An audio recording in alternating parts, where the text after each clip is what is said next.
நடிகை சிம்ரன் விஜயுடன் துள்ளாத மனமும் துள்ளும், பிரியமானவளை போன்ற பல படங்களில் நடித்தவர்.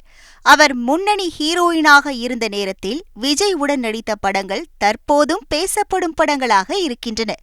தனது பால்ய கால நண்பரை காதலித்து திருமணம் செய்து கொண்டார். பிறகு சினிமாவிலிருந்து விலகிய அவர் சில வருடங்கள் கழித்து மீண்டும் நடிக்க ஆரம்பித்தார். கடைசியாக அந்தகன் படத்தில் நடித்தார். நடிகை சிம்ரன் சமீபத்தில் தளபதி விஜயை நேரில் சந்தித்து பேசியதாகவும், தான் அடுத்து தயாரிக்க இருக்கும் படத்தில் நீங்கள்தான் நடிக்க வேண்டும் என கேட்டதாகவும், அதற்கு விஜய் முடியாது என பதில் சொல்லிவிட்டதாகவும் ஒரு செய்தி பரவியது.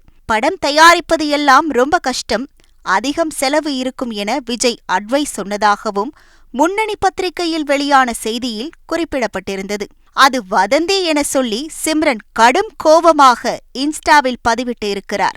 எந்த பெரிய ஹீரோவுடனும் பணியாற்ற நான் காத்து கிடக்கவில்லை. இதுவரை அமைதியாக இருந்தேன். ஆனால் இது போன்ற வதந்திகளை இனிமேல் பொறுத்து கொள்ள மாட்டேன். என்னுடைய குறிக்கோள் வேறு. ஒரு பெண்ணாக என்னுடைய எல்லைகள் என்ன என்பது எனக்கு தெரியும். என்னுடைய பெயரை மற்றவர்களுடன் இணைத்து வதந்தி கடந்த சில வருடங்களாக பார்க்கிறேன். ஸ்டாப் என சொல்வது பெரிய வார்த்தைதான், ஆனால் அதுதான் தற்போது சரியாக இருக்கும். இந்த செய்தி உண்மையா என்று கூட யாரும் எனக்கு போன் செய்து கேட்கவில்லை.